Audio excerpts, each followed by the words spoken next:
On a parlé peut-être aussi sur cette antenne, on en parle beaucoup en ce moment de la crise de la masculinité. Je pense que les hommes ont été vraiment blessés très fortement au travers de la pornographie parce qu'on va blesser leur regard.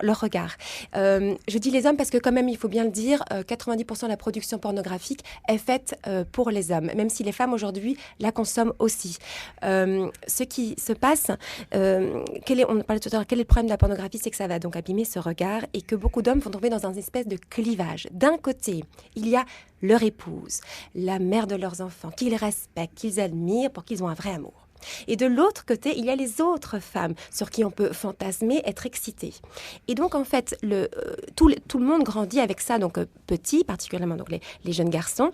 Et le problème, c'est que la pornographie vient accentuer ce clivage-là. Et donc, à l'âge adulte, où on est censé réconcilier la mère, l'épouse, et envie de dire la femme sauvage, la prostituée, la maîtresse, comme on dit, ensemble dans une même femme, eh bien, on a des hommes qui sont incapables de le faire. C'est-à-dire qu'ils ne sont pas capables de porter sur leur épouse ce regard-là aussi de désir et d'envie. Or, dans le cadre du mariage, c'est quelque chose d'important, d'essentiel.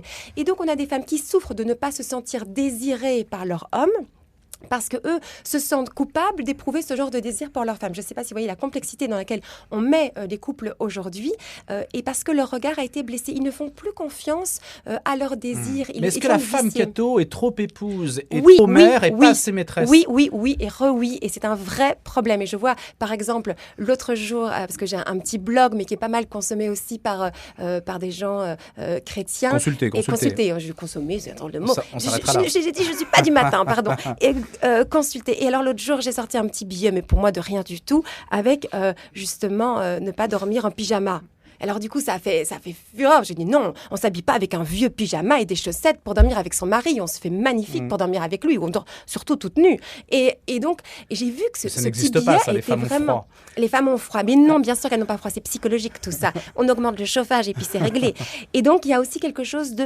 beaucoup de femmes qui sont dans un rôle juste de mère et d'épouse, mais qui jouent pas ce rôle de maîtresse et du coup, qui vont pas permettre à leur mari de pouvoir éprouver ce désir sur elles. Et elles vont en souffrir en fait par la suite. Donc, on a quelque chose qui a été blessé, mais souvent bien en amont du mariage.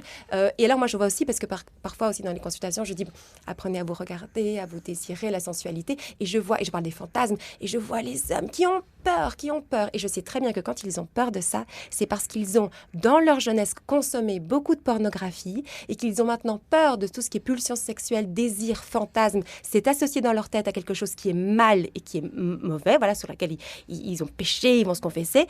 Et du coup, ils sont plus capables de les vivre dans leur mariage. Je ne sais pas si vous me suivez. Alors ça veut dire... Et là, c'est quand même grave.